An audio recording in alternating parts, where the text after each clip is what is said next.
Well, yeah, but so let's talk about money because we won't talk politics. We're just going to talk money. So Donald Trump, who's running for president of the United States Because we're talking money. slash dictator, um, made a statement, not fucking uh, deep fake, not fucking Oh, AI. the AI, Made a Roger Stone's statement, AI. made a statement saying that he hopes that America's economy and stock market crumbles before we vote. The election. Yeah, the election. So, and I just want to say to everybody out there, because so many people blindly follow this guy, and they think that he has the mid American man's and women's back. Like he's our guy. He's got us. And whether it's a 401k, everybody always says, I'm not invested. That you too smug, you and Oliver, you smug capitalist motherfuckers with your investments. You don't. And I wrote in the answer to this. Sean and I were both fucking. We were both brought up lower middle class. Everything we fucking have, we fucking earned. That is true. We didn't get a handout. Daddy didn't give us 400 million to start our fucking run. So get off that. Just because you weren't successful in life, don't fucking point a finger at us because we busted our asses. Number two, if you don't have a 401k, you probably work for, say you're a fireman and your fire department has a fucking pension. And guess what? The fucking market crumbles, your pension is worth shit. And you don't have anything. So many public workers would be. Think about having police, fire, teachers, public works, any city employee of any city, massive ones like New York, pensions. Chicago, all pension plans, all tied directly to investment.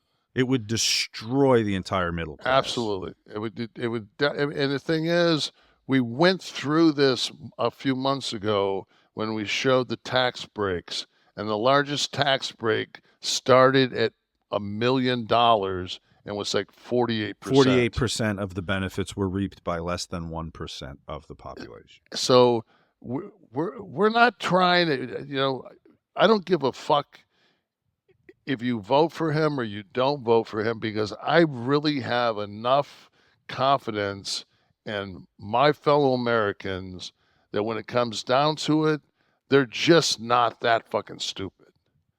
They're just not. You can't be. We if we're that fucking stupid as a country, fuck it, man. I'll move to Sardinia. I'll learn a fucking Italian. I'll sell my shit. Adios, amigos. It's beyond logic, though, Kevin. It's an indoctrination, and it becomes a statement not on politics, but people's personalities have become so entwined with their political party that I'm not talking about the people that in the middle that actually listen to a debate and want to hear what people have to say and maybe might change their opinion. I'm talking about the ones that live for a particular indoctrination on both sides of the spectrum. There's no convincing. There's no changing their mind. They're never voting outside of a party line. They'll accept anything because it's become their personal identity. That bumper sticker and that hat and that shirt that they wear is who they are, as much as rooting for Tennessee or Dallas or Detroit is. It's become a part of them. It's a team they feel they're on.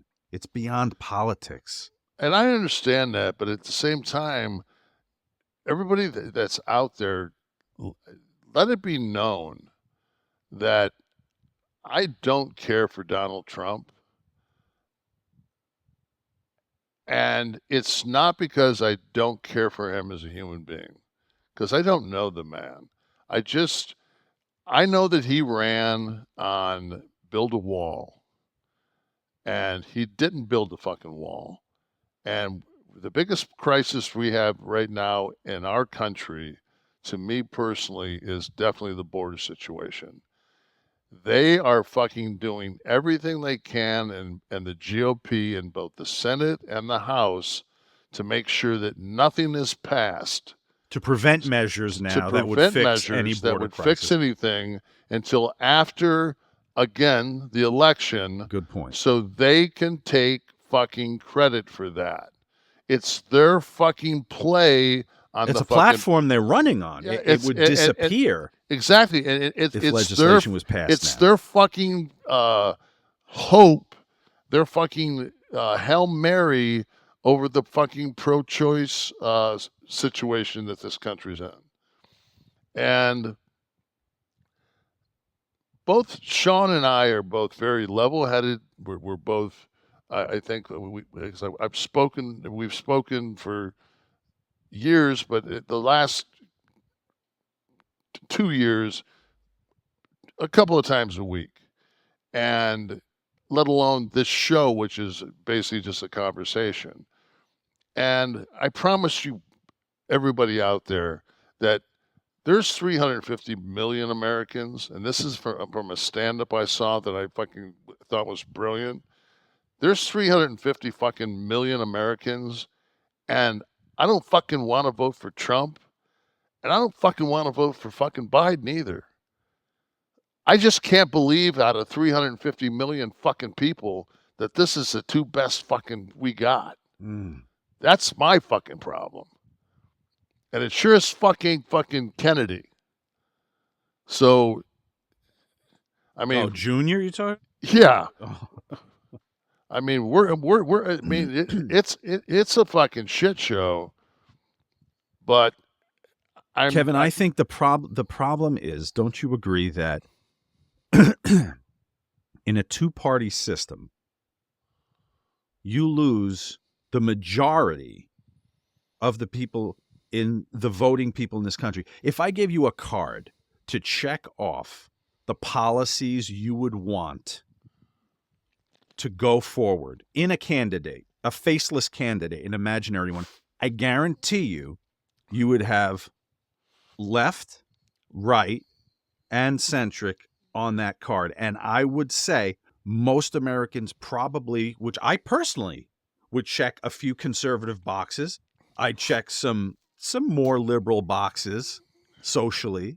But if for what we have right now, And that person doesn't exist because you've got a two-party well, system. yeah, but for what we have right now, okay, much to the chagrin of fucking Fox News and everybody else, lo and behold, the economy fucking grew again. Oh yeah, So there's an this is announcement today. right. GDP was GDP was up to like 3.4. They were. I mean, so that's 4 straight quarters.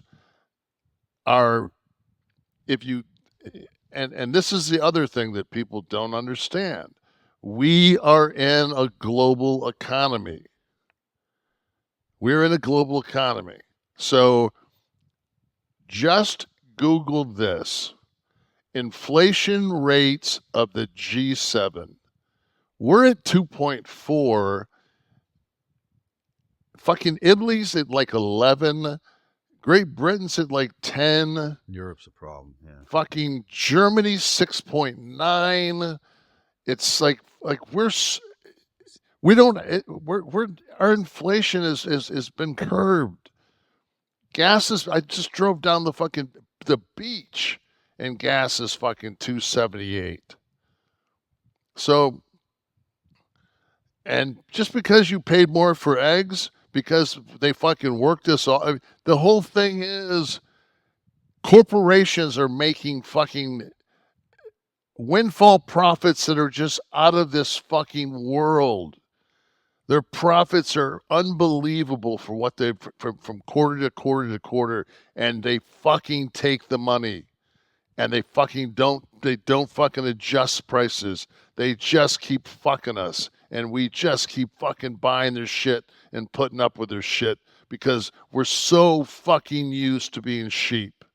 We're all sheep, and if you The oil industry is a good place to look for an example of exactly that. After that curve correction, after the Russia thing started and with the Ukraine and gas went a little wonky, much worse in Europe, by the way, than it was here. right, But when it started to correct and the price of crude was normalizing, the prices didn't. Those two graphs, when you ran the two lines, and you can find them out there, when the price of crude was going like this, the price of your gasoline stayed.